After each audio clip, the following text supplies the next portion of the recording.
máximo posible. Entonces, para contextualizar un poquito, esto va a ser bien breve y bien dirigido. La historia nos acompaña ya desde el año 1900, ¿ya? Donde un autor nos habla del drenaje postural, es beneficioso en la bronquiectasia de los niños. Después, en el año 34, ya se empiezan a describir posiciones específicas para la anatomía. En el año 50 ya se empiezan a mezclar, empiezan a aparecer estos protocolos multimodales de la kinesiología respiratoria, que tiene mayor eficacia para el tratamiento de atelectasias postquirúrgicas.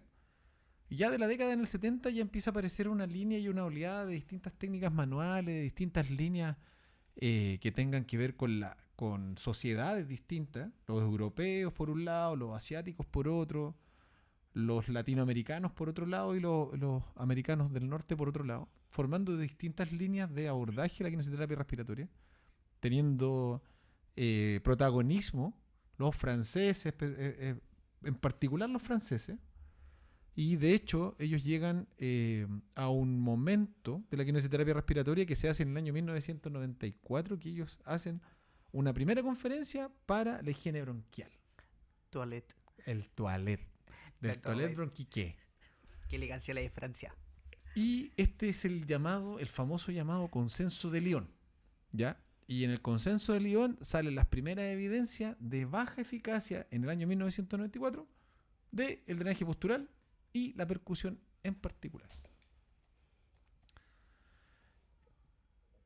En esta evidencia que esto es un documento histórico de la kinesioterapia respiratoria en la UCI, habla de que la verdad no hemos tenido mucha evolución positiva dentro de lo que se trata en cuanto a maniobras por sí sola dentro de la historia de la UCI. ¿Cachai? Hay un compendio aquí de todas las publicaciones que se han hecho. Desde el año 1908. Hasta en 1952-53, que son de las últimas que están en este reporte. Y la verdad, como decía yo anteriormente, no había mucha ayuda, ni tampoco lo estábamos viendo desde el punto de vista positivo para la kinesioterapia respiratoria, en particular en estas tres: drenaje, percusiones, vibraciones. El drenaje, ¿de dónde lo conocemos? Transporte de secreciones, la fuerza de gravedad hace su pega movilizando las secreciones mediante una verticalización. ¿Para qué?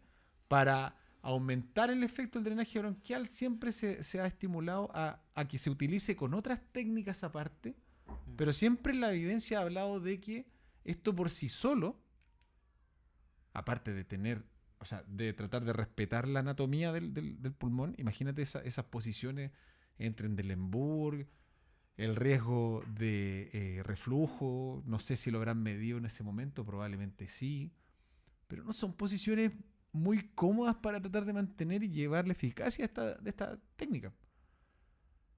La literatura no nos ayuda mucho tampoco. Se dice que la fuerza de gravedad por sí sola no puede hacer su pega con el drenaje, solamente con el drenaje postural. Y que el efecto no es tan importante para el desplazamiento de las secreciones del moco. Pero al mismo tiempo, este autor de Fink habla primero de forma positiva, que estimula la función pulmonar, que la optimiza, pero también habla de posiciones de optimización de perfusión e incluso de drenaje linfático. Y este mismo autor habla que tiene poco o ningún efecto de enfermedades asociadas con bajo contenido de secreción. O sea, si el paciente no está cursando por una fase de hipersecreción, la verdad no serviría mucho. Otro autor habla del uso de presión positiva asociado al drenaje postural para que tuviera beneficio. O sea, tampoco tengo la técnica por sí sola que me sirva y no es ni chicha ni limonada en este momento. El drenaje postural lo tenemos que asociar a un paciente intubado. Y el riesgo de desplazamiento del tubo, que se me pueda salir en la maniobra, que la hemodinamia, ¿será costo-beneficio? La verdad nunca ha sido reportado de forma positiva, y hay un artículo en la Chess y hay otro artículo en la Katy Stiller que hacen pebre el drenaje postural dentro de la UCI, que casi es que no tiene ninguna utilidad, en esta misma publicación de la Chess que la hizo un japonés, él habla de todo el posicionamiento que tiene, toda esta arquitectura que uno tiene que ir respetando con los cambios de posición. Y la verdad, los distintos movimientos del tórax en supino, en 3/4 prono. Mira, se reporta que es simple, que es segura, que es efectiva. Y efectivamente, si lo vemos de una disposición técnica, visual, no requiere mayores preparaciones dentro del punto de vista de la actividad. Pero también hay que considerar ahí que hay un paciente que está siendo monitorizado y hay un profesional que está atendiendo a ese paciente monitorizado y puede ver las alarmas, puede ver las alertas de este sistema que está entregando la monitorización. Ahí vamos al otro evento. Posicionamiento. Siempre nos dijeron en la universidad, y probablemente sea con estos mismos objetivos, mejora el BQ, mejora el drenaje, aumenta la estabilidad alveolar. Un clásico. Es como que viene como que a uno se lo enseñan y viene directo. Entonces, estamos en una tremenda encrucijada. ¿Por qué? Porque lo entendemos súper bien, entendemos la lógica fisiopatológica y fisiológica que viene detrás, pero al parecer requeriría no un movimiento tan fácil del punto de vista técnico y que se tendría que respetar la verticalización del drenaje para que el pulmón empiece a activarse desde el punto de vista mecánico y el transporte mucociliar empiece a activarse. Y con las limitaciones que tiene el reflujo, la aparición de arritmias ventriculares por cambio de posición, que es súper frecuente dentro de la UCI, la elevación de la PIC y eventos de desaturación. El costo-beneficio no se ve muy claro. Las manoseadas técnicas manuales a nivel nacional que las tenemos súper... Hay algunas que las tenemos muy satanizadas y hay otras que han sido... siempre se han puesto en tela de juicio, incluso con algunas con ausencia de evidencia y se ocupan casi de forma libre y sin un pensamiento crítico detrás. Las más conocidas, percusión y vibración. Porque a modo personal he visto que ese tipo de técnicas las han ocupado en otros países y las tienen muy bien valoradas en otros países. La percusión o el clapping, que yo me llevé la sorpresa que hay alumnos que ni siquiera se la están enseñando en la universidad. Porque está a ese nivel de satanizado. Y dije, va. ¿Por qué? Porque no sirve, porque no tiene evidencia, utiliza mezcla de técnicas para poder tener un resultado. Entonces la técnica ayudará por sí sola. Como definición, aplicación manual de golpeteo enérgicos y rítmico, pero ojalá utilizadas con drenaje postural. O sea, que haya una composición. Ya estamos difiriendo por sí solos. Y la idea es que con este golpeteo se forme una caja de resonancia y que se puedan desprender y movilizar secreciones adheridas a la pared bronquial. ¿Qué nos dice la evidencia? Consenso de Lyon, pucha, lo ideal es llegar a 25, 35 Hz. ¿A cuánto llegamos? A 1. Entre 1 y 8 Hz con mucho cariño para poder tener este resultado que nos está dando la definición. Lo mismo. Posiciones de declive, posiciones en decúbito, golpeteo bilateral, que sea rítmico. La evidencia dice que no tiene mucha utilidad en mediciones seguidas con cambios en la compliance o que hubiese mejora, sino que como que lo asocia más a la postura de drenaje y no tanto a la técnica, y que se podría haber beneficiado a los pacientes que tienen tos débil, pero así como muy a lo lejos. Técnica contraindicada, en el Consenso Nacional de Fibrosis Quística, acá en Chile. Técnica expresamente contraindicada en la norma IRA. Expresamente contraindicada.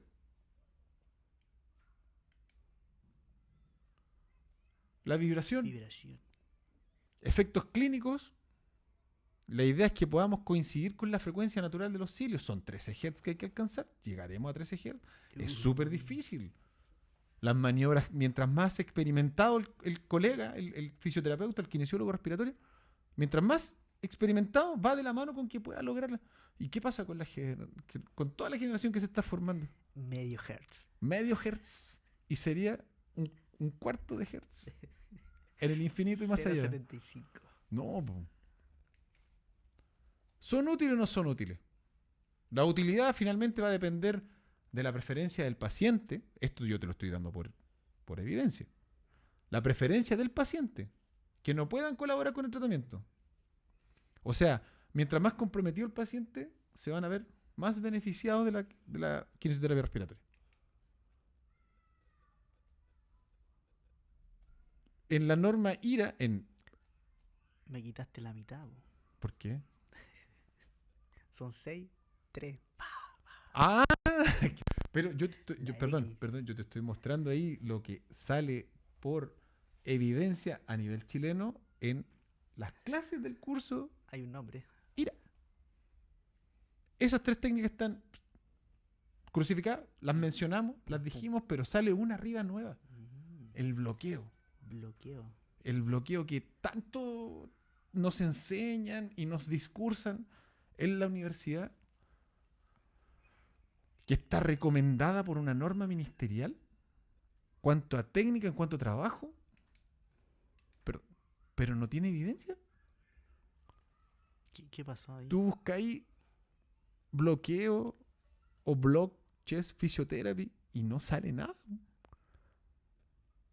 Ahí pasas a la siguiente, ahí lo tenías.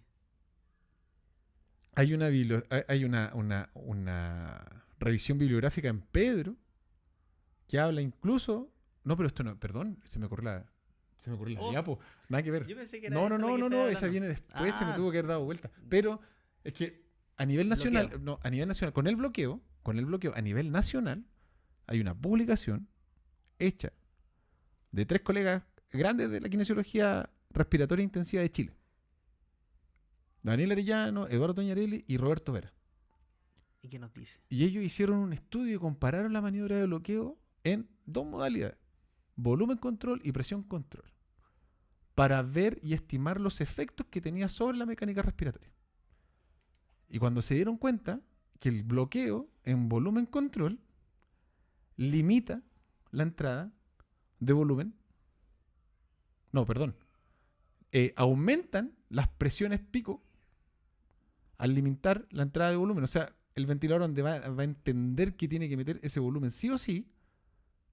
Dentro de la maniobra de bloqueo, como se bloquea un hemitórax, se disparan las presiones a niveles de presiones que transgreden el pulmón.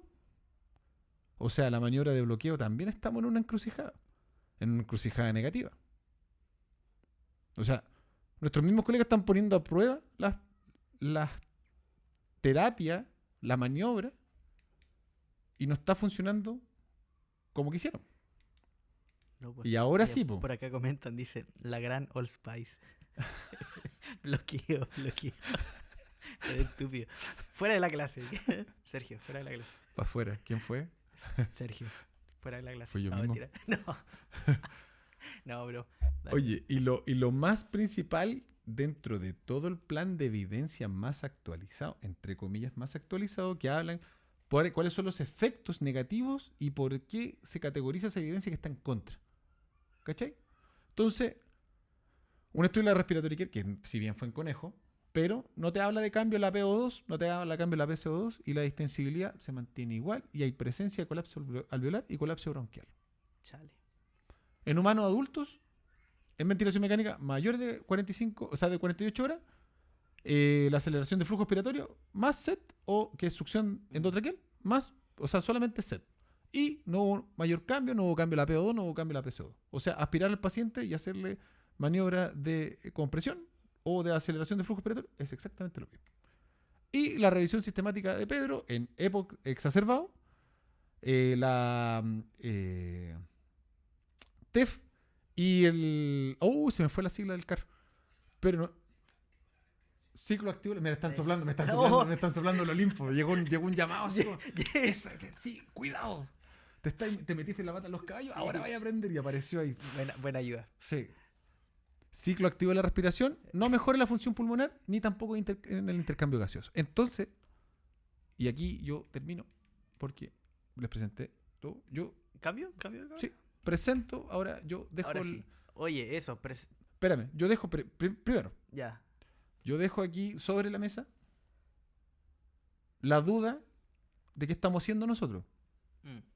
Dejaste sembrar Porque ahí una duda. es claro, estamos ciegos, de repente siguiendo solamente lo que nos dijeron de alguna manera, o que puede haber sido esto mismo.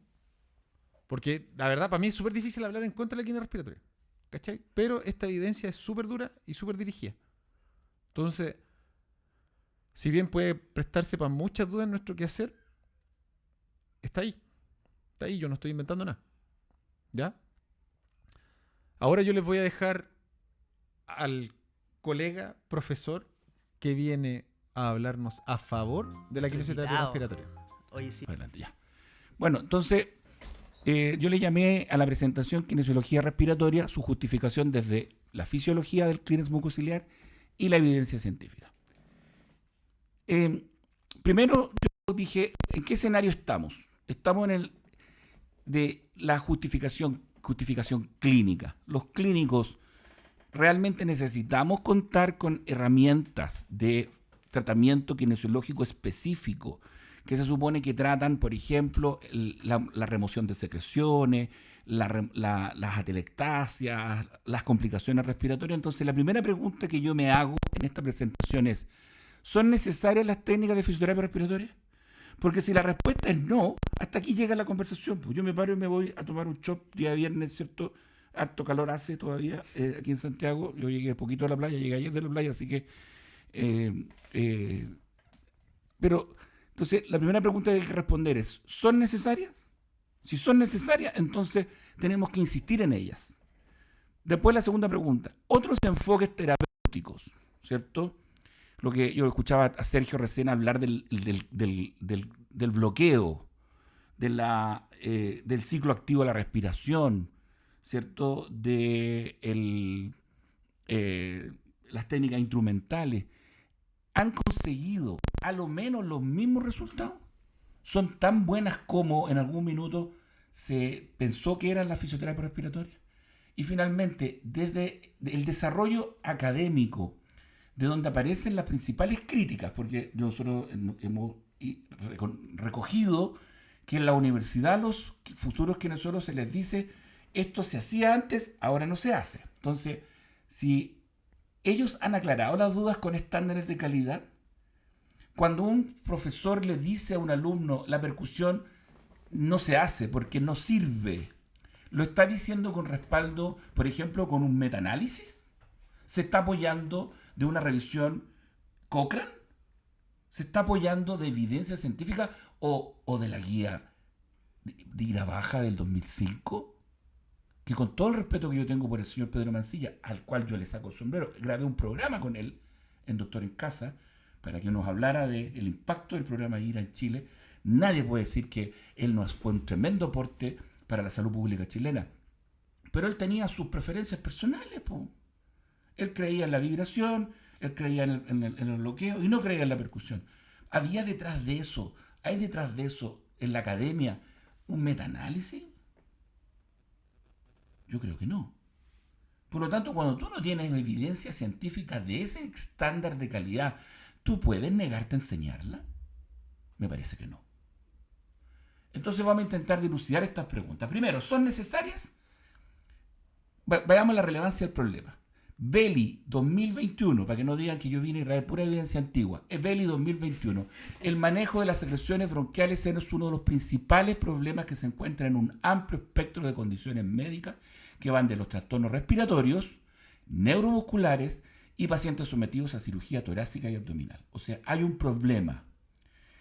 La disquinesia ciliar, todos conocemos la disquinesia ciliar primaria, ¿cierto? El síndrome de cilio inmóvil, el síndrome de Cartagener, etcétera, ¿cierto? Pero hay una disquinesia ciliar secundaria, que es asociada a factores ambientales que alteran los cilios, como cuáles: infecciones. Infecciones pueden ser bacterianas, virales y micoplasma, y agentes ambientales irritantes. ¿Tenemos en Chile infecciones respiratorias? Sí, por montones, sobre todo en la campaña de invierno. ¿Tenemos agentes irritantes ambientales? Sí, por montones. ¿Es un problema en Chile entonces las enfermedades ciliares? Sí. Un nuevo concepto clínico, la enfermedad mucoobstructiva. Ester y colaboradores, 2019. El estándar de mi evidencia, ¿no? Bien Hasta ahí, aquí bien estamos. El término bronquitis crónica, que todos hablamos, describe la tos y la producción de esputo asociado clínicamente con enfermedades. Nada más. El paciente tose por más de 3 meses seguidos, por no sé cuántos años seguidos, qué sé yo, es un bronquítico crónico y se le pone el timbre. ¿Dice eso algo sobre el funcionamiento respiratorio? Nada. Porque yo puedo ser bronquítico crónico y no tener ningún problema funcional. ¿Sí o no? Mm. Así es. Enfermedades hipersecretoras describen patológicamente la metaplasia de células caliciformes de las vías respiratorias. ¿Le dice algo al kinesiólogo, paciente si es hipersecretor? No, po. Si es mi paciente hipersecretor, pero tiene excelente mecánica de la tos, tiene excelente capacidad de expectorar, ¿tiene problemas asociados? No tiene. El término que acuña en ese trabajo del 2019, Ester y colaboradores, dice, no existe un término que refleje adecuadamente la obstrucción de moco, la inflamación, la remodelación de las vías respiratorias y los síntomas asociados con esta enfermedad dominados por las vías respiratorias pequeñas. Y sugiere que deberíamos llamar enfermedad mucoobstructiva, independiente de si en un bronquítico crónico, en un paciente con fallas del clínex mucociliar, fallas del cilio, etcétera, etcétera. Ese es el elemento que habla de la patología funcional, lo que deberíamos estar pensando los kinesiólogos, cómo afecta la función respiratoria. No solo la estructura, no solamente si tiene una metaplasia de las células caliciformes. ¿Qué me importa si el paciente las maneja bien las secreciones? Me importa cuando el paciente tiene una consecuencia que es la enfermedad mucoobstructiva. Un punto clave en la patogenia de la enfermedad mucoobstructiva es la compresión osmótica de la capa de moco sobre la superficie de las vías respiratorias con la formación de placas y tapones de moco adherentes, en particular en las vías respiratorias distales. Las placas de mocos crean condiciones de hipoxia local y producen obstrucción del flujo de aire, inflamación, infección y en última instancia daño en la pared de las vías respiratorias. Hill y Baton, Rubinstein y Boucher, yo me escribí con Boucher, le pedí autorización para traducir este artículo, me la dio, lo traduje, lo publiqué, lo compartimos, está libre la traducción hecha por mí, me demoré harto tiempo en traducirla, está libre para que la vean. Es un artículo que tiene 78 páginas. Un artículo, 78 páginas. Es un tratado del funcionamiento mucociliar. Léanlo, chiquillos, cuando puedan. Yo después les voy a compartir a través de Sergio o a través de Fabián. El artículo está en español, usted lo descarga, lo lee enterito. Estoy autorizado por uno de sus autores principales. Bueno, ellos, mira, este artículo es de 2021 y publicado en enero del 2022. Ellos insisten en que lo que nosotros tenemos que poner el ojo es en la enfermedad mucoobstructiva. Es cuando el moco se seca, como dice ahí, produce compresión osmótica sobre la superficie de la vía aérea, forma una placa espesa llamada tapón, tapa la vía aérea, produce hipoxia, obstrucción, inflamación, infección y daño de la pared de las vías respiratorias. Daño de la pared de las vías respiratorias. Este es la magnitud del problema. Es decir, ¿cuándo es un problema para mí el manejo de secreciones? Cuando las secreciones que tiene mi paciente, por la razón que sea, porque está intubado, ventilado, inmóvil, no puede toser, porque está subhumidificado, porque está sometido a gases anestésicos que producen irritación de la vía aérea, porque tiene una alteración del moco, del clínex mucociliar, o lo que sea, ese paciente y altera su función, ese es mi paciente. Es el que el kinesiólogo dice, aquí llegó el kinesiólogo, se pone la capa de superhéroe y dice, yo lo voy a recuperar. ¿Cómo? Edward, un inglés en 1901, viendo a los niños con bronquiectasias que tenían serios problemas para expectorar y poniéndolos de guatita, se dio cuenta que tosían y expectoraban con más facilidad. Y el 34, Nelson, describe posiciones específicas, dice, empieza a analizar las posiciones que pone Edward, porque Edward lo ponía de guata nomás, lo ponía patas para arriba, lo ponía de cabeza, y él dice, no, ¿qué posición tenemos que poner? Y se da cuenta que ya se conocía la dicotomización bronquial, dice, Si el problema, la bronquiectasia, están en los lóbulos inferiores, tenemos que ponerlo entonces en una posición que favorezca la salida del lóbulo inferior. Eso hasta el año 34. Entre el año 30 y el año 50 se les ocurre a estos ingleses, que son los creadores de la fisioterapia, la chest physiotherapy, se les ocurre agregar técnicas de la masoterapia. La percusión y la vibración son técnicas de la masoterapia, es masaje. Empiezan en este rato que tenían que tener al cabro chico de cabeza, ¿cierto? O de lado, empiezan a pegarle, empiezan a hacerle masaje. Y se dan cuenta que hay mayor eficacia, que se reducen los tiempos, que sale más secreción, que el niño se siente mejor y empiezan a hacer reportes. Cuando alguien me dice, un alumno me dijo, profe, es que la quimio respiratoria no tiene evidencia. Fue como que me pusieran un rocoto en aquella parte que rima incluso con rocoto. Y no lo voy a decir, por supuesto, en vivo. Porque dije, ¿qué estás diciendo? Lávate la boca con jabón Popeye. Mocoso. No tiene evidencia. Si está todo documentado, lo que pasa es que usted no sabe buscar, usted es un flojito. Mire, esto es un libro, Collins Mackenzie, 1985. En el prefacio de su libro, resume desde 1908 todas las acciones de fisioterapia respiratoria y su evolución y sus reportes de por qué se empiezan a hacer y los resultados que da desde 1908. Y mira tú, 1933, 1934, 1934, 1950, 1952, 1953. Está en un libro, no lo inventé yo, no está en... Entonces, decir no tiene evidencia hoy día es ser un ignorante. ¿Por qué hay disquinesia ciliar en la UCI ahora? Porque estamos pensando en la UCI. Yo lamentablemente he trabajado toda mi vida en la UCI y siempre estoy pensando en los pacientes de la UCI. Con lo que yo digo, no se aplica a los pacientes del programa IRA, no se aplica a los niños de pediatría. Cuando siempre me dicen, en pediatría, profe, no voy a hablar de pediatría. Yo llevo 30 años trabajando en la UCI adulto. Permítame hablar desde mi experiencia, ¿cierto? Desde mi experticia. Entonces, yo no voy a pelear con los chiquillos de la Xochiquipep. Ellos han hecho también su trabajo, han publicado, han hecho consensos nacionales que no hemos logrado nunca hacer los de adultos.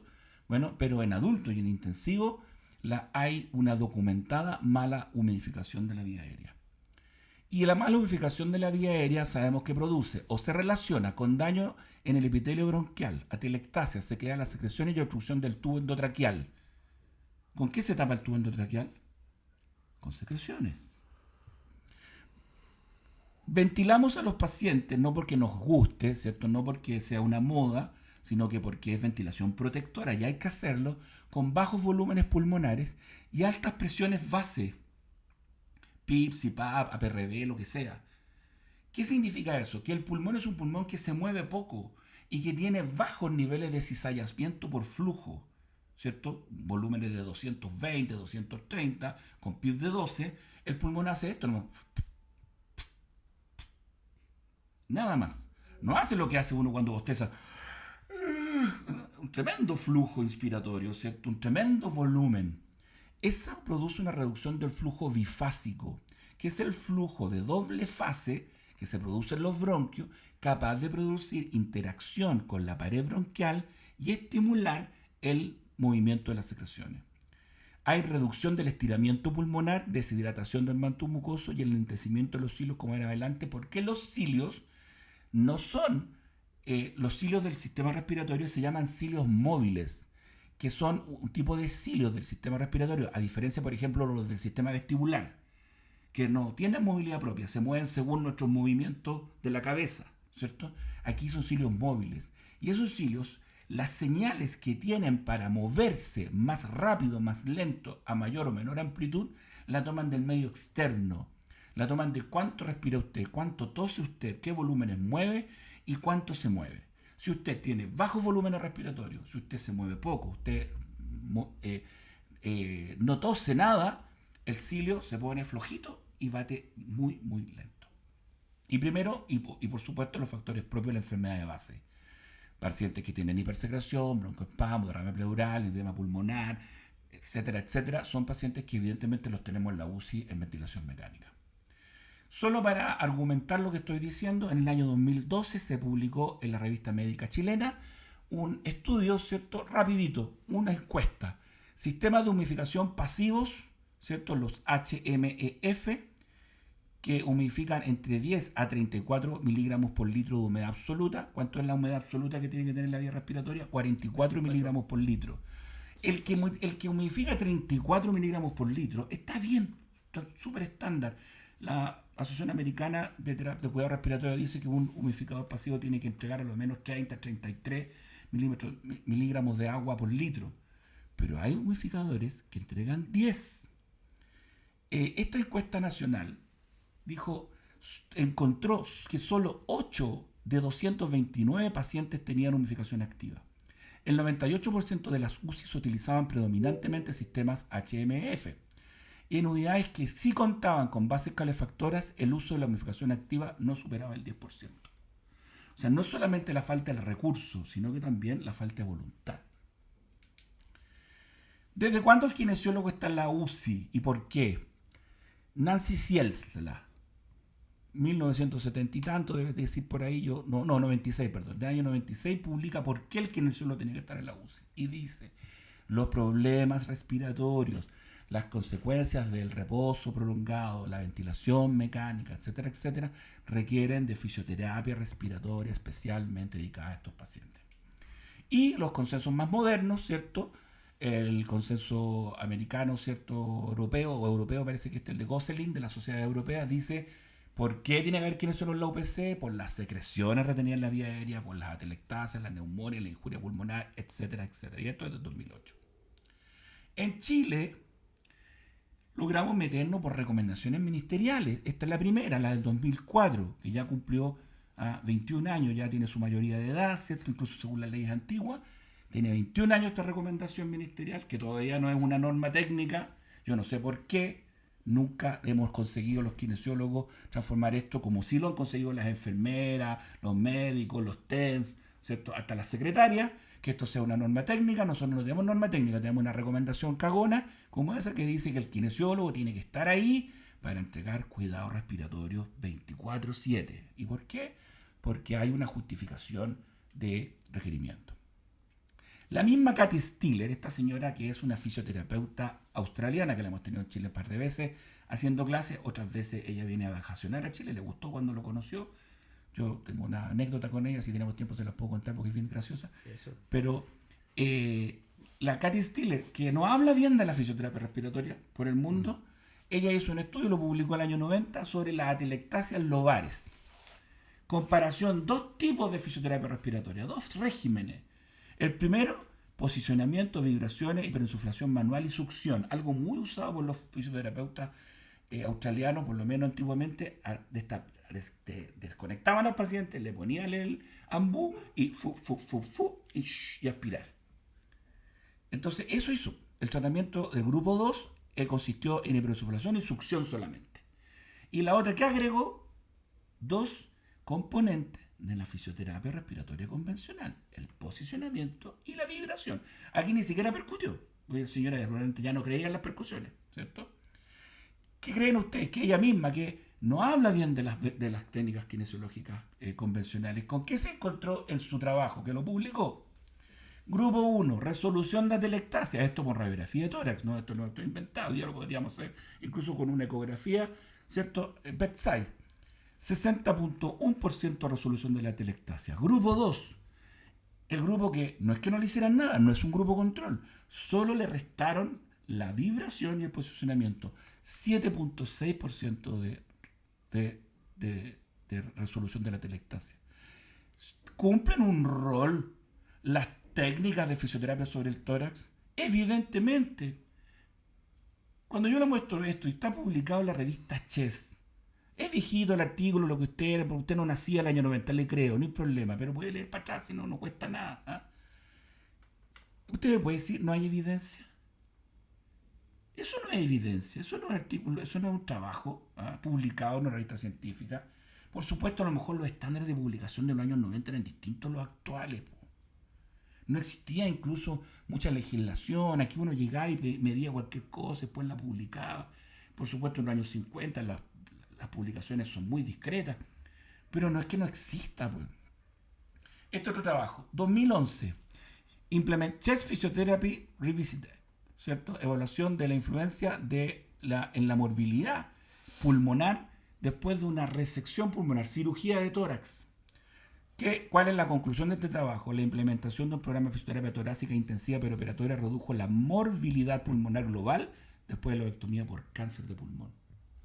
Hoy, cuando el cáncer de pulmón o el cáncer en Chile y el mundo es una de las principales causas de muerte, cuando tenemos una ley de cáncer en Chile que no pesca a los kinesiólogos ni de pasadita, ¿por qué los kinesiólogos dicen, oye, kinesiología respiratoria, pues?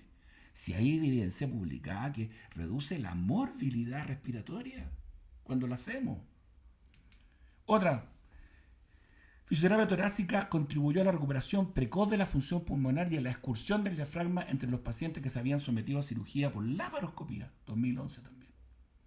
¿Se fijan ustedes? Es cosa de empezar a buscar un poquito. Yo estoy inscrito en algunos buscadores y a mí me llega a mi correo toda la semana una publicación sobre chest physiotherapy. Y yo tengo que escribirle al autor y el autor me dice, ok, y me manda el trabajo. Y siempre los tengo acumulados, los tengo por cirugía de tórax, por cirugía cardíaca, por aratelectasias, por neumonía, los tengo como clasificados en mi computador.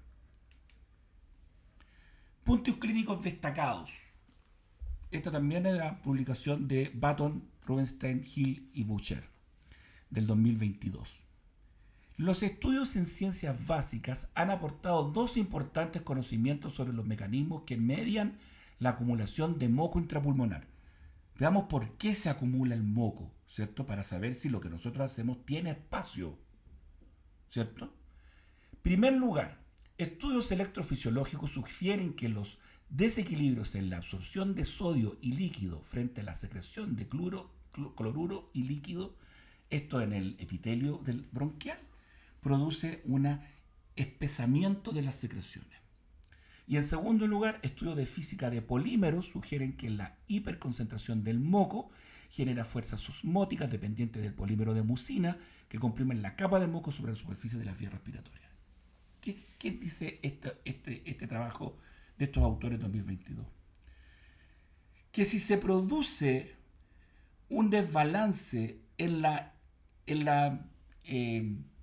liberación de líquido del intracelular al extracelular a través de unos canales dependientes de sodio y cloro, se va a espesar la secreción y el cilio le va a costar más movilizar las secreciones. Si la secreción se empieza a movilizar más lento, los mismos polímeros que conforman las proteínas de las mucinas, y tenemos 3 o 4 tipos de mucinas, siempre hablamos de la MUC5A y la MUC5AC, son las predominantes en el moco bronquial, ellas mismas producen un espesamiento, ¿cierto? Y una compresión osmótica que es la que forma los tapones. O sea, ya sabemos por qué se producen las complicaciones respiratorias en nuestros pacientes a propósito de las secreciones. No me corre, no sé qué pasó. A ver, dame un segundo. Ahí está. Ese es el epitelio bronquial. Ustedes lo deben saber, siempre cuando se hace clase dice es un epitelio pseudoestratificado, ciliado con células caliciformes. Ahí está. Membrana basal, todas las células están en la membrana basal y por eso es pseudoestratificado. ¿Por qué pseudoestratificado? Porque no todas llegan a la periferia. ¿Cuáles llegan a la periferia? ¿Cierto? Las células ciliadas. Y las caliciformes, ¿cierto? Y que forman, que son las células secretoras, son las productoras de la secreción que por exocitosis la liberan desde ellas hacia el espacio externo. Y, de nuevo, algo le pasó al control remoto. Puede ser, porque se le acabó la batería. A lo mejor se le acabó, sí. Bueno, te lo agradezco. Entonces, ahí tenemos una gráfica de más o menos, clásicamente, cómo se entiende el sistema mucociliar. Ahí está la célula ciliada, la capa líquida y la capa gel, que es donde están principalmente las mucinas, que son las que donde se adhiere todo lo que respiramos, entre ellos incluso gérmenes, y se transportan gracias a la acción de los cilios desde distal hacia proximal. Dame la que sigue, por favor. Sabemos que esas son las mucinas, MUC5B y la MUC5AC, la capa mucosa superficial, la capa de líquido periciliar, que forman la capa de líquido superficial. El líquido periciliar es un medio acuoso de baja resistencia, sigue nomás, no tiene mucha importancia. Lo importante es que mide entre 5 a 10 micras y los cilios miden entre 6 y 7 micras. Entonces, hay una relación súper importante entre la altura del líquido y la eficacia del cilio. Si el líquido baja mucho su altura y se mantiene en el mínimo espesor, que son 5 micras, los cilios que miden más o menos 6 micras en esta parte, porque en distintas partes del aparato mucociliar tienen distintos tamaños, pero yo he estudiado muy bien esta cuestión. Pero para este ejemplo, los cilios se impactan en la capa de moco y enlentecen su batido. Dame la que sigue. Entonces es súper importante que esté bien hidratada la capa de líquido periciliar.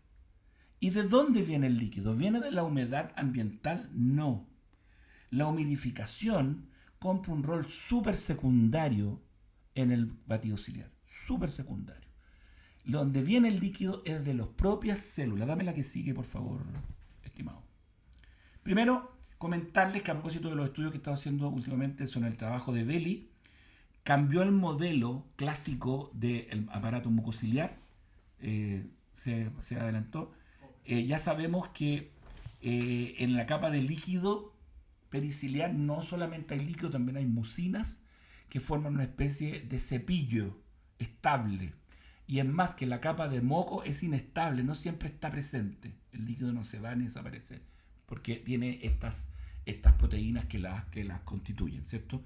Ese es el gel on burst, ¿cierto? Como gel sobre un cepillo, ya no es gel sobre un líquido. Ese es el modelo actual. Podemos hablar después de otras cosas importantes, conclusiones, pero solo para mencionarla. Dame la que sigue. Bueno, aquí esto es lo importante.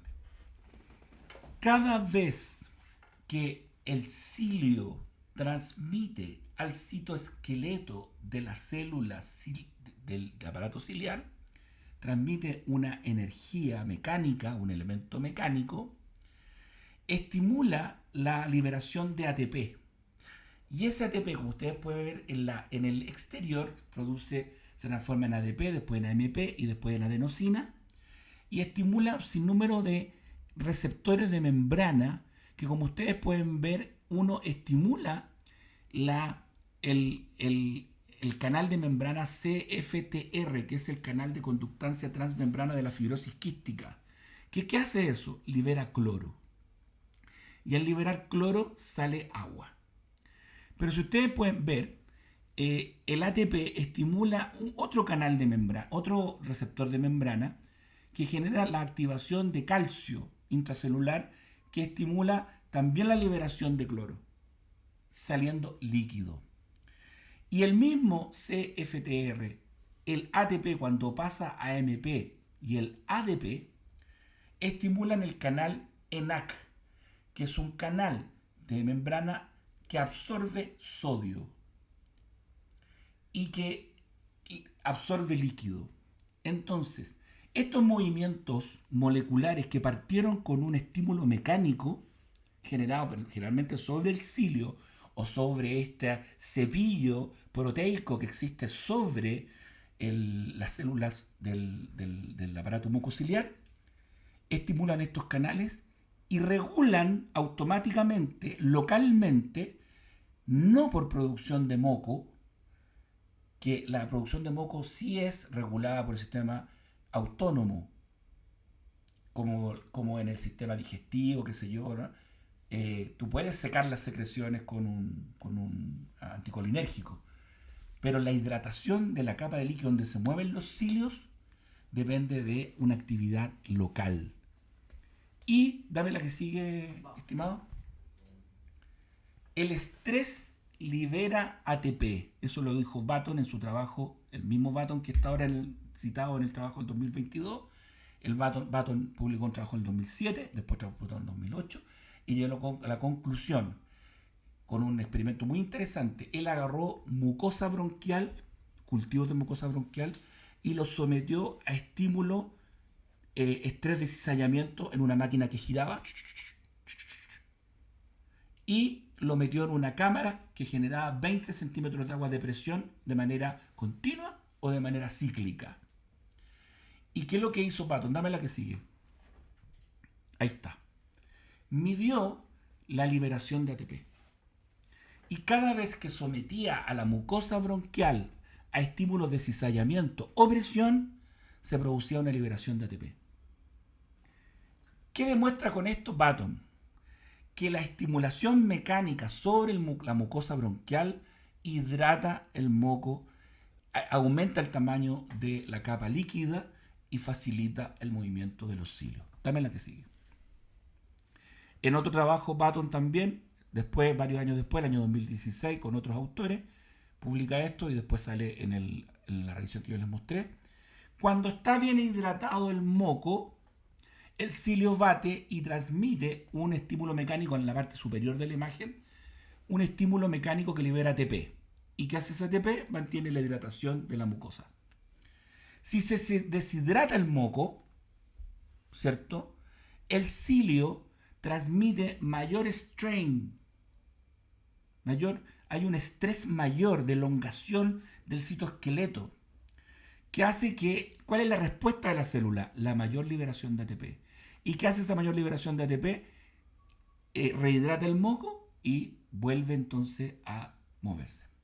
Cada vez que un kinesiólogo le pone sus manos encima al tórax de un paciente, lo conecta a un vibrador, le pone un dispositivo oscilatorio, lo comprime, lo descomprime, lo vibra, le percute o lo que sea, aumenta los estímulos mecánicos sobre la mucosa bronquial y favorece la salida de líquido, la regeneración y el clearance normal de los cilios. Eso es muy importante, porque ¿dónde se producen mayores fenómenos mucoobstructivos en un paciente de UCI, que está en una cama, que está acostado? ¿Dónde está la atelectasia en la radiografía de tórax? En las bases, en los lóbulos inferiores. Nunca se ven los lóbulos inferiores. Siempre hay un componente atelectásico, un poquito de derrame. Uno no sabe si el derrame es el que puso la atelectasia o la atelectasia el derrame, no tiene idea, pero siempre están con atelectasia. Y el paciente le toma la radiografía el día 1, el día 2, el día 3, el día 4 y siempre la misma atelectasia. Yo llego a estos pacientes, los agarro, los pongo de lado, los percuto, le hago compresión, descompresión, vibración, chum, chen, los aspiro, radiografía control, pum, desaparece la atelectasia. Mejora el clearance mucociliar, mejora la oxigenación, el paciente requiere menos PIB, requiere menos FiO2 y empieza a avanzar. Dame la que sigue. Otros enfoques terapéuticos son más efectivos, eso es lo que nos han hecho creer, nos han querido hacer creer las generaciones nuevas. Ah, no, hágale post-TI, hágale AFE, hágale ciclo activo de la respiración. ¿Ah? Eso ha demostrado ser mucho más eficiente. Esto otro no sirve. Veamos, pues, dale, estimado. Qué lástima que esto no funcione. Esto lo saqué de un sitio web así al azar. Y decía al tiro, se llama www.elfisiopediatric.com. La fisioterapia respiratoria convencional, drenaje postural, clapping, vibración, tienen actualmente una efectividad cuestionable. La primera conferencia de consenso sobre la eficacia de las técnicas de fisioterapia respiratoria para la limpieza bronquial, el Toilette Bronchique de Lyon de 1994, las técnicas convencionales de fisioterapia respiratoria fueron ampliamente relativizadas y las técnicas respiratorias lentas fueron reconocidas. Los últimos años se han aportado evidencias sobre la baja eficacia de las técnicas convencionales tales como el drenaje postural, el clapping, frente al beneficio aportado por las técnicas emergentes de modulación de flujo aéreo como drenaje autógeno. Las jornadas internacionales de fisioterapia respiratoria en el año 2000, más encima dijeron, aquí está la solución, la fisioterapia instrumental. Eso nos quieren hacer creer, ¿ya? ¿Qué sigue? Entonces, aquí aparecen lo que llaman los mitos sobre la KTR. La percusión produce broncoespasmo, arritmia y saturación. Veneno, caca, no la toque. La vibración efectiva es solo la que genera 13 Hz porque depende de la frecuencia del batido ciliar. Y los cilios baten a 13 Hz, cosa que es mentira. Los cilios baten entre 3 hasta 25 Hz. Parece que se minimizó, algo así. No sé. Ya. No, la anterior, todavía no nos pasamos. Esa. La vibración efectiva es aquella que realiza dispositivos mecánicos, ¿cierto? De 75 Hz. La evidencia científica ha demostrado la futilidad, la inutilidad de la QTR convencional. La única intervención validada por evidencia es la modulación de flujo propuesta por Postü. Y los dispositivos mecánicos, la fisioterapia convencional, son mucho más eficaces que la técnica torácica. No haga quina respiratoria, no haga percusión, no haga vibración, no sirve para nada. Cómpreme este equipo que vale 4 millones de pesos y lléveselo a su UCI. Eso es lo que se está vendiendo. Voy a tomarme un vasito de agua.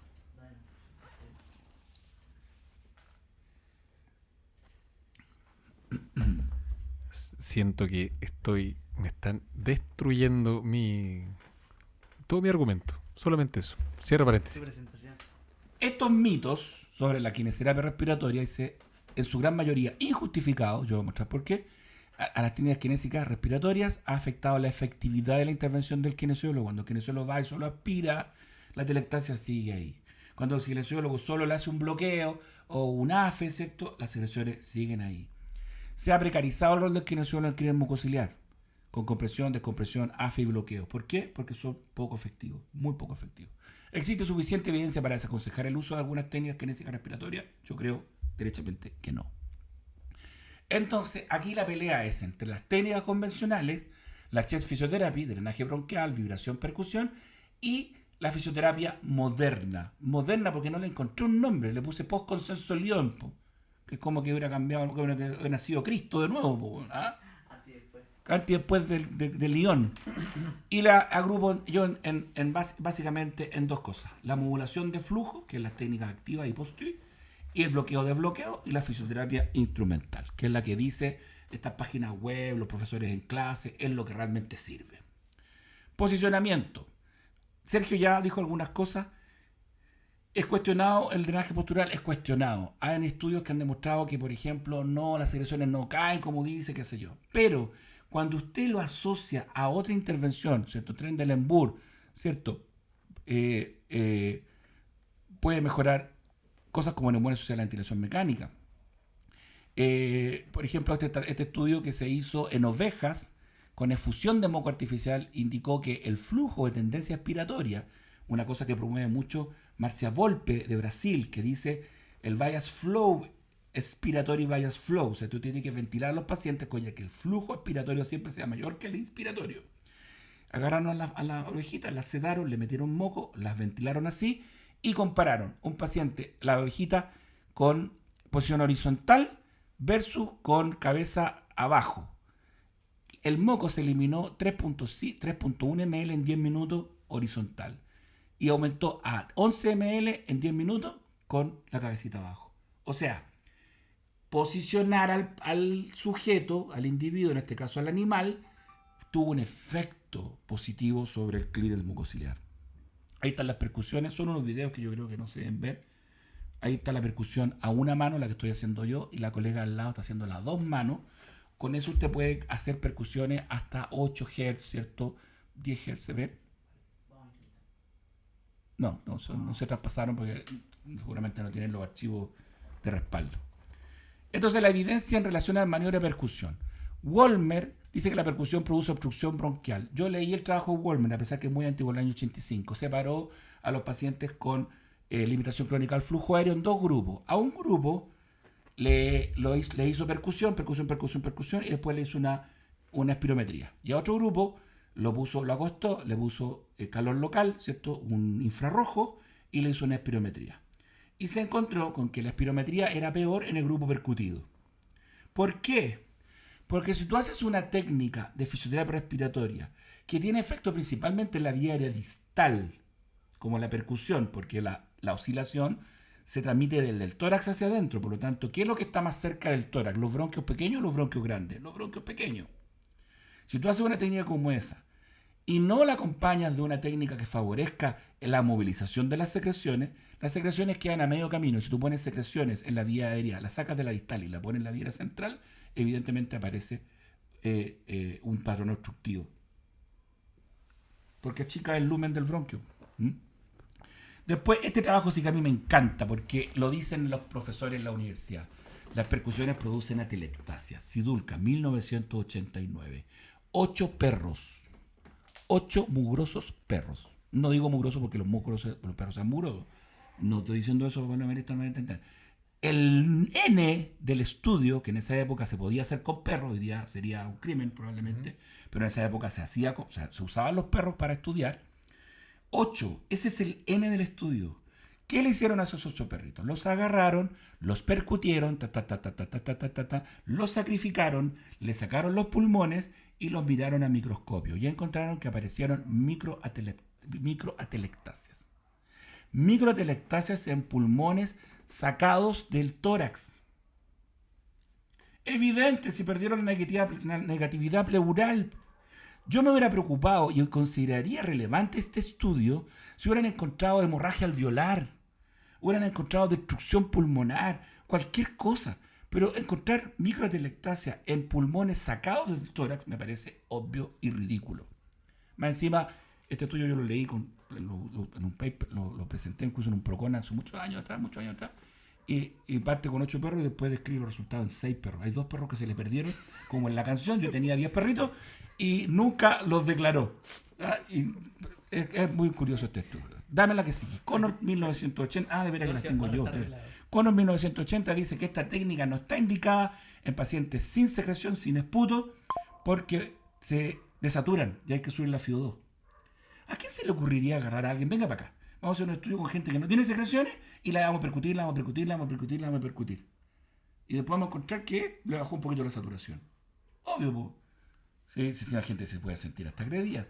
Me parece poco relevante. Y este estudio, incluso yo lo uso para hablar de efectos hemodinámicos de la kinesteterapia. Hammond, que era un médico cardiólogo, no kinesiólogo, en la UCI se puso a mirar en el monitor cuántas arritmias aparecían cuando los pacientes de la UCI coronaria los ponían en Trendelenburg de 40 grados y los percutían. Y pasó que los pacientes con patologías cardiovasculares agudas, así dice el artículo, y de edad avanzada, hacían arritmia. O sea, hasta yo hago una arritmia si me poní de Trendelenburg de 40 grados me empezáis a pegar, po. Obvio. O sea, me parece que estos datos con los que se basan la mayoría de las recomendación de no hacer percusión son irrelevantes. No son clínicos. Y este trabajo Sergio lo mostró, es de Van der Chant, del año 1996. Y para no alargarme más voy a dejar hasta aquí y después dejamos para preguntas, conversación, ¿cierto? Pero solo para mostrar un hecho puntual.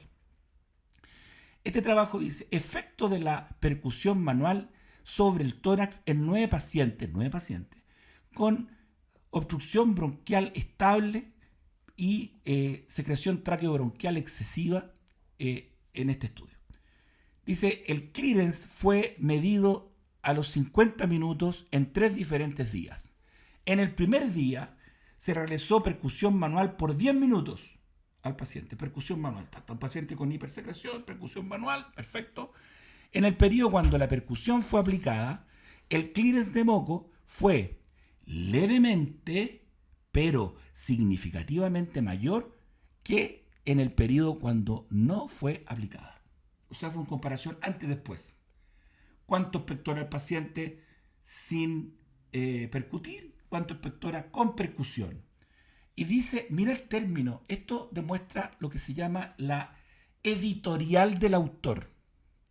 Cuando tú escribes que el efecto fue levemente, pero significativamente mayor, ¿en qué quedamos? ¿Es leve o es significativo? Si es significativo, es significativo. Levemente. Es como poquito, Eso. poquito bueno. Más o menos bueno. No, ¿es o no es? ¿Ya? Un poquitín más. Dice, mira, en el segundo día, la percusión manual fue aplicada en combinación con drenaje postural, tos, ejercicio respiratorio por 20 minutos, lo que nosotros llamamos la fisioterapia o kinesiología multimodal, cuando tú mezclas las técnicas. Y más encima, cuando las mezclas, ¿qué pasa con el tiempo de duración de la sesión? Aumenta, po. Obvio, po. Si necesito más tiempo para hacer más cosas, po. ¿Qué cree usted que pasó cuando de una técnica 10 minutos pasamos a 4 técnicas en 20 minutos? Los resultados son mucho mayores en el clearance que en el primer día. Me parece obvio. Bueno, me alegra. Es más, de esa información yo sé algo súper importante. No haga una pura técnica, combínela. Ponga al paciente en drenaje postural, haga la percusión, hágalo respirar profundo, hágalo toser, ¿cierto? Va a ser mucho mejor que si cuenta con 10 minutos solo para percutirlo. Y aquí viene el tercer día, y aquí sale el por qué este trabajo se muestra como evidencia en contra de la percusión. En el tercer día se aplicó drenaje postural, tos y ejercicio respiratorio sin percusión manual, ¿cierto? Por 20 minutos. No hubo diferencia significativa entre el día 2 y el día 3. Por lo cual, la percusión no sirve. Cuando la hago solo, sí sirve. Cuando la hago en un grupo de técnicas, también sirve. Cuando no la hago en un grupo de técnicas, no sirve. Este gallo quería demostrar que no servían. Tenía intenciones. ¿Por qué? Porque detrás de esto hay un negocio que es la fisioterapia instrumental. Hay empresas que venden equipos. ¿Y qué hacen los equipos? ¿Qué hace el acapela? ¿Qué hace el flatter? ¿Qué hace el IPV? ¿Qué hace la chequeta vibradora?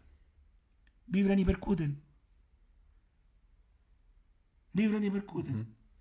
¿Y cuándo se aplican? Yo lo aplico en mis pacientes. Yo incluso les recomiendo, sobre todo, uso mucho yo el fisio, que tiene un convenio con el colegio kinesiólogo, y si el paciente dice que lo está comprando recomendado por un kinesiólogo, le aplican un descuento como el 15%. Digo, mire, usted, los días que yo no vengo, porque yo voy a venir 3 veces por semana nomás, porque usted es crónico estable, va a hacer esta pauta de ejercicio. Y cuando yo vengo, le voy a pegar como si fuera mi suegra. Y lo voy a tener años sin hospitalizarse de nuevo.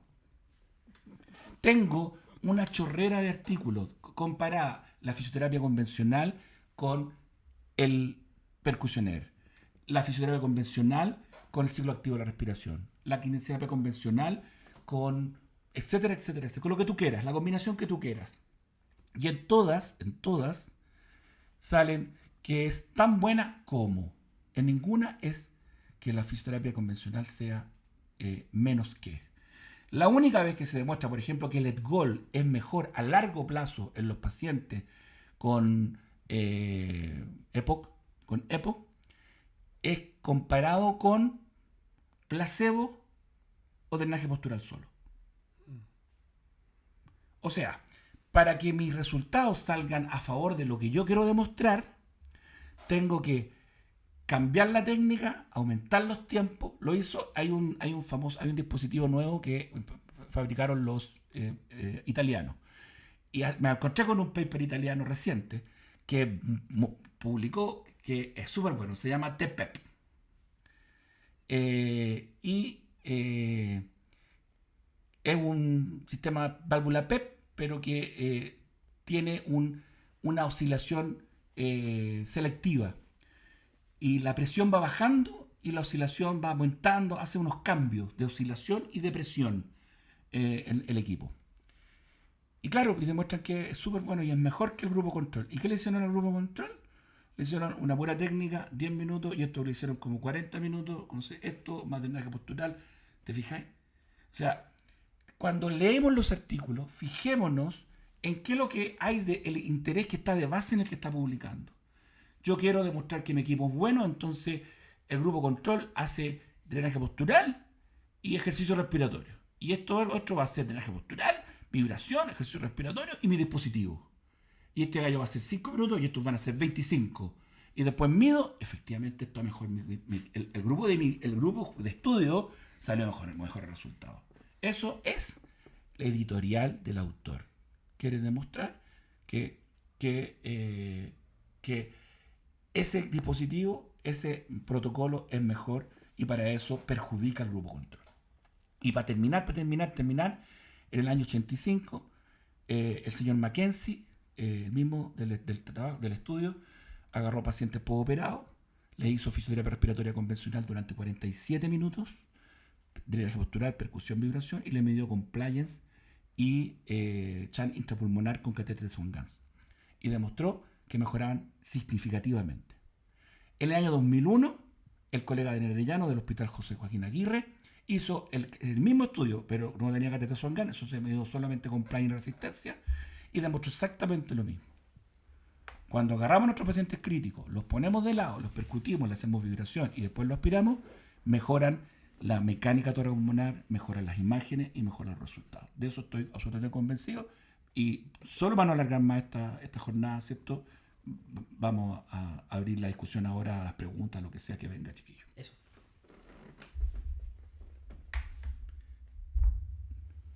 Ahí sí. Ya, chiquillos, los que tengan preguntas, vayan haciendo las preguntas. Yo voy a ir leyendo algunos comentarios que se pasaron en la presentación para transmitírselo acá al profe. Mira, por aquí, igual ya lo hablamos, pero igual ahí si quieres contestar, Eduardo, contestáis. Mira, aquí el Guillermo pregunta, siempre en pregrado se me habló sobre la vibración y la evidencia de esta, que no llegaba a los hertz necesarios Eso, ¿qué pasa? para que fuera efectiva. ¿Es tan así? ¿Puedo mostrar una diapositiva? ¿Me podéis proyectar de nuevo? Espera, voy. A ver. Espera, vaya, tenés que... Por la diapo, no. ¿Me decís cuál es la diapo? ¿Esa? Creo que no. Esto. Ya, espera, voy a transmitir ahí.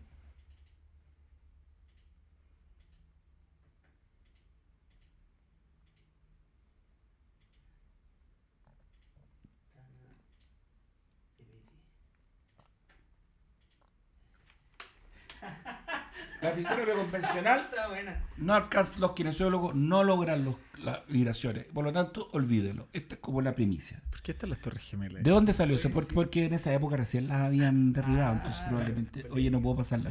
Estoy pegado. Parece que hay que hacerle clic. Esto viene de un trabajo de 1983. King y colaboradores publican este estudio con 9 perros anestesiados a los que le aplica vibropresión mecánica a frecuencia entre 3 y 17 Hz. Casi todas las frecuencias resultan beneficiosas, especialmente la de 13 Hz. La conclusión de este estudio debe ser interpretada con cautela por el precario modelo de estudio. ¿Qué hicieron? Agarraron los perritos, los anestesiaron y los amarraron con una faja a un dispositivo oscilatorio que podía regular la oscilación. Y lo oscilaron a 3, 5, 8, 13, 15 me parece y 17 Hz. Y lo tuvieron 5 minutos nomás, 5 minutos. Ese trabajo yo lo tengo, si alguien lo quiere leer entero, se lo comparto cuando quiera. ¿Cómo midieron la efectividad de esos 5 minutos de vibración a diferentes frecuencias? Un perro por frecuencia. Aquí no es que los 8 perros recibieron los 3 Hz, 8 perros recibió... los 8 perros recibieron los 13 Hz, no, un perro de 3, competían el perro de 3 con el perro de 5, con el perro de 8, con el perro de 13. Precario el modelo de investigación, ¿ya? Y se van a ir de poto cuando yo les cuente cómo midieron la efectividad. La distancia que se desplazó una mancha de carbono que hicieron en la carina. Ahí está. Esa mancha de carbón, ese punto negro, en la carina, lo hicieron con un fibrobroncoscopio, se metieron al perrito, estaba anestesiado, lo mancharon con carbón y lo sacaron. Y lo sometieron a los 5 minutos de vibración. A toda frecuencia. ¿Ya? Y después que le hicieron otra fibrobronco. Y midieron la distancia que había recorrido la mancha de carbón. Y eso es lo que demuestra que los 13 Hz es más efectivo que los 3 Hz, los 5 Hz, los 8 Hz, los 17 Hz. En el trabajo King, Chang, Weaver y el grupo más en la Journal Applied Philosophy, Es el journal de fisiología. Fisiología aplicada. Ese. Apply. del 80, exactamente, del 82.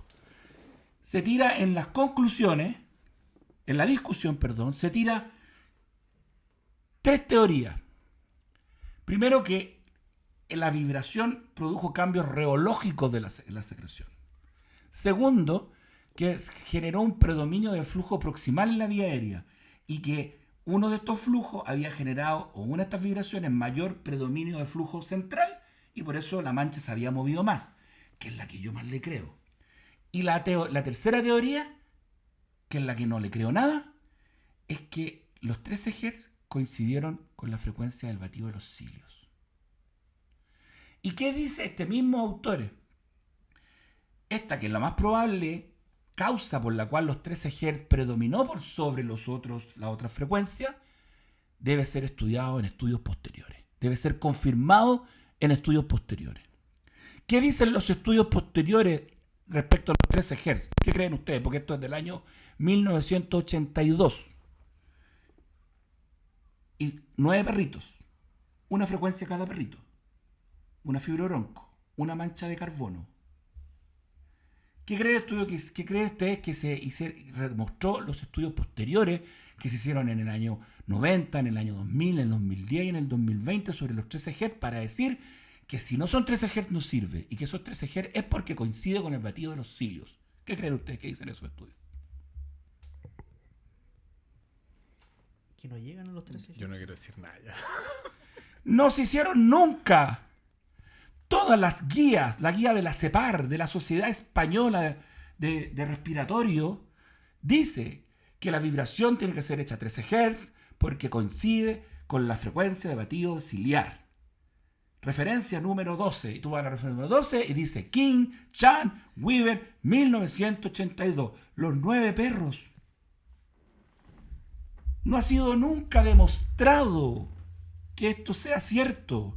Dame la que sigue, por favor. No, yo la tengo. Ahí está. Esa es la distancia de movimiento que hizo en centímetros por minuto la mancha de... ¿Cuál ganó? Los 13 Hz. Le ganó a 11 Hz, a 15 Hz, a 5 Hz, a 8 Hz, a 17 Hz y a 3 Hz. Los 9 perritos. Coincidencia de la oscilación con la frecuencia del batido ciliar. Se propone un efecto mecánico directo sobre el batido ciliar a través de un mecanismo de resonancia, eso dice King, únicamente por la coincidencia de la frecuencia descrita del batido ciliar normal con los resultados encontrados. O sea, buscando una explicación, se me ocurrió esto. No miraron los cilios, nadie habla de los cilios. Es más, los cilios... La efectividad de los cilios a nivel traqueal es súper pobre. En la vía aérea central lo que más sirve son los flujos, no los cilios. Y esto no se midió en la tráquea, en la carina. Se propone un aumento en la amplitud del movimiento ciliar que aumentaría el clímax mucociliar sin cambio en la frecuencia. Describe que este efecto se vería favorecido por los flujos en dirección proximal. Señala que se deben realizar estudios futuros para crear este fenómeno, estudios que nunca se hicieron. En este documento que los kinesiólogos que estudian en la Universidad San Sebastián, yo lo saqué de ahí está la referencia, Universidad San Sebastián, dice exactamente lo mismo. Dice, la vibración cercana a 13 Hz emularía y favorecerían, muy bien puestos los verbos, porque son supuestos, esto no está demostrado, el clímax mucociliar por aumento del batimiento o transporte ciliar. O sea, esto es una teoría tirada al voleo en el año 82. Este efecto se produciría por un fenómeno físico denominado interferencia constructiva, que es diferente a lo que dijo el señor King. El señor King dijo un mecanismo de resonancia. Aquí le agregaron un fenómeno físico parecido a la resonancia, que es la interferencia constructiva. ¿Qué es la diferencia constructiva? Cuando dos ondas coinciden en frecuencia, se suma la amplitud y generan una resultante de amplitud distinta. ¿Dónde se puede demostrar eso súper bien? En la música. A mí me encanta la música, toco algo de guitarra. Cuando tú pones un mi en el piano y haces el acorde de mi en guitarra y escuchas los dos tocados de manera simultánea, y por eso existen los directores de orquesta, para que todos toquen juntos, ¿cierto? Se escucha una onda de sonido distinta. Tú no escuchas ni el piano ni la guitarra, escuchas la orquesta. Tú no escuchas el bajo. De hecho, los que tocan le dicen, oye, qué buena línea de bajo tiene esta canción. Yo digo, no escucho nada, weón. Yo escucho un ¿cierto? Porque yo escucho la onda constructiva, la interferencia constructiva de estas ondas. Eso, a mi juicio, es un fenómeno que se puede producir y que seguramente se está produciendo en el sistema mucoso-respiratorio. Pero los cilios no baten a 13 Hz, pueden batir a 13 Hz mucho más alto o menos alto, y el movimiento de un cilio, aunque fuera a 13 Hz, no es una onda, es un movimiento de un organelo. Por lo tanto, no responde al fenómeno de resonancia ni de interferencia constructiva. ¿Qué responde al fenómeno de resonancia o de interferencia? Vamos a sacar los perros, vamos a sacar todo esto, las ondas metacrónicas. Meg y colaboradores en el año 2021, yo les dije que los artículos no iban a ser viejos, dice: en superficies con muchos cilios móviles, el batido ciliar individual se coordina para formar ondas metacrónicas. Estudios recientes han entregado un marco teórico que conecta la dinámica de un cilio individual con la dinámica colectiva de una alfombra ciliar. Propone criterios que controlan la selección de frecuencia y el vector de onda metacronal. ¿Qué es? Cuando un cilio se mueve, genera una onda alrededor de él. Sobre todo que usted piense, los cilios se mueven ¿dónde? En un medio líquido, sobre el cual hay un medio proteico. O sea, si un cilio se mueve, todo lo que está a su alrededor se mueve. Y ese movimiento una sumatoria de movimientos coordinados que se llama onda. La famosa ola de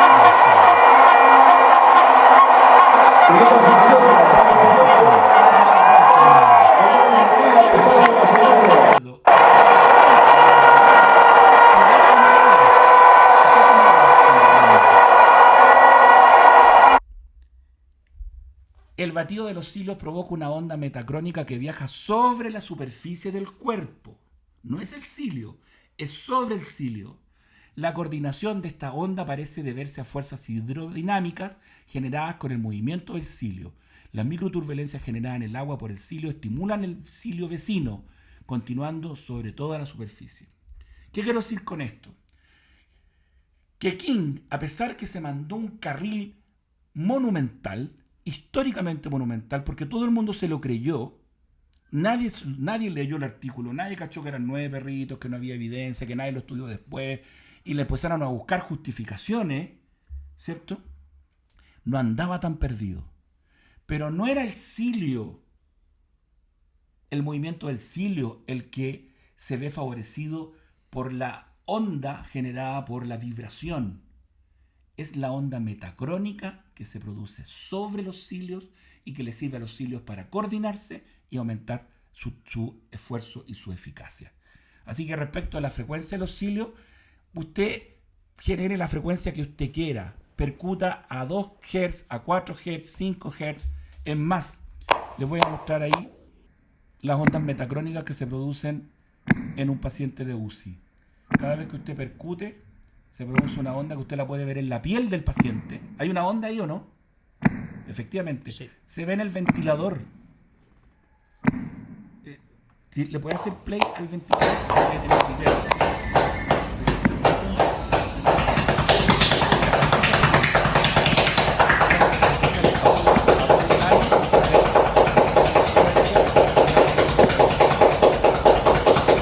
Esa onda se ve en el ventilador mecánico.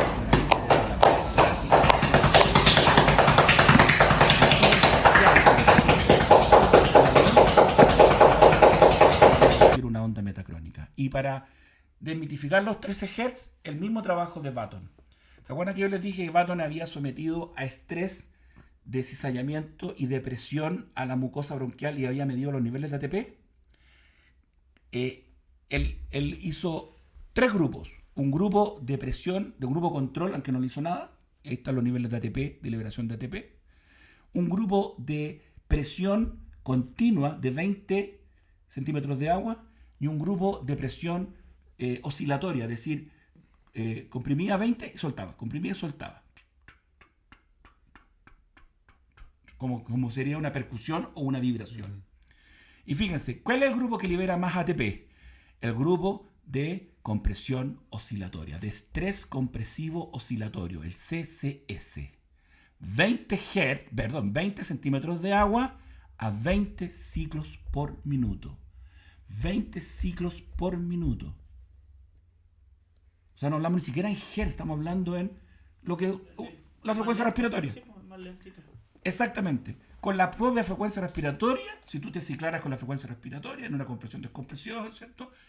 Podría estar haciendo el efecto que midió en un laboratorio el señor Baton. Entonces, créale la fisioterapia respiratoria. ¿Le gusta la compresión-descompresión? Hágale compresión-descompresión. ¿Le gusta la percusión? Hágale percusión. ¿Le gusta vibración? Es que a mí no me sale 13 Hz. Olvídese los 13 Hz. Esto es un mito. ¿La quiere hacer a 5 Hz? Hágala a 5 Hz.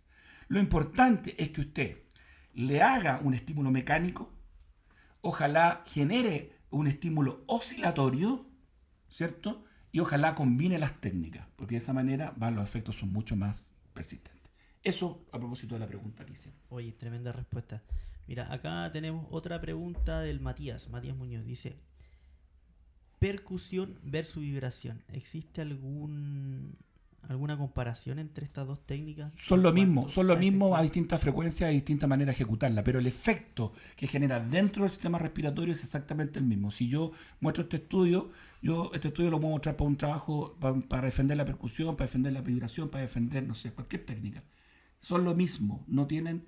Ahora, la diferencia está en qué, y aquí hay un autor que se llama McCarren, que en el 2006 publicó varios artículos donde él midió los flujos generados por la vibración. Y los flujos generados por la vibración hecha por fisioterapeutas respiratorios con experiencia son de muy alta calidad, Y ahí se suma un efecto muy benéfico sobre el estímulo mecánico de la vibración, que es el flujo expiratorio. Luego de sentirme como México contra Chile hace un par de años atrás, debo reconocer mi absoluta derrota, pero yo necesito hacer una pregunta rápidamente, muy clara, muy directa. ¿Qué hacemos finalmente en la UCI? Kinesiología, mucha kinesiología. Y no se quede con el humidificador, que la cascada, que el humidificador activo, que el broncodilatador, que el aerogen. Todo eso son las luces del árbol de Pascua. El tronco del árbol de Pascua y que sostiene el árbol de Pascua tiene que ser la kinesiología. Mueva al paciente, póngalo de lado, hágale percusiones, vibraciones, lo que usted mejor sepa hacer, pero hágale algo. Eso va a ser siempre mucho mejor que nada. Y ojalá despiértelo luego, sácale la atelectasia para que mejore la PAFI, para que le crean, lo despierte y lo empiece a movilizar. Siéntelo, párelo, hágalo caminar. Las otras técnicas manuales, bloqueo, compresión, descompresión, modulación de flujo. El bloqueo está descrito en las guías MinSal, está descrito en el Consenso Nacional de Técnicas Kinésicas. Pero, ¿qué dice la evidencia? Florentino 2014 comparó efectos de la técnica de MCC, compresión de la caja torácica manual, así se llama, el lactante con atelectasia y un grupo control. ¿Qué produjo en el grupo de estudio? Aumento de la frecuencia respiratoria y de la dificultad respiratoria con reducción de la saturación de oxígeno después de la aplicación. Y un estudio animal hecho en rata produce exactamente lo mismo. Efectos deleterios. Por si acaso. Contestado. Mira, acá O sea, eso se suma a la evidencia ya formada por kinesiólogos chilenos ya previamente. O sea, esto es del 2014 y el estudio que hizo con Roberto y con Daniel fue 2006. Y ya habían dado líneas iniciales de aumento de la presión y disminución del volumen entregado. Claro. Muchas gracias, fue súper educativo. Mira, aquí Alejandra, escucha, llegué tarde, pero igual aprendí y me reí con la anécdota. Nuevamente agradecer, tremendo equipo y exponentes. Como siempre, hay niveles y niveles. Para eso Codex. Bueno, no hicieron la promo. Gracias. Tiraron el... Gracias. Buen pelotón. Sí, bien. Va la comisión. Va el descuento. Va el descuento, ¿verdad? Gracias por traspasarnos la experiencia y el conocimiento a las generaciones que tenemos ganas de hacer las cosas bien. Bueno. Muchas gracias, Coex, por las grandes jornadas que nos han regalado con excelentes expositores. La idea es sacar más, po, así que si nos ayudan a compartir todas estas cosas, vamos a hacer más iniciativas. Así que eso, ya chiquillos, nos vemos y dejamos al Eduardo para que quede liberado de nosotros. Buenas Así noches, que chiquillos. eso, buenas Muchas noches. Chao, chao a gracias. todos. Muchas Buenas gracias. noches, Que estén muy Muchas bien. gracias.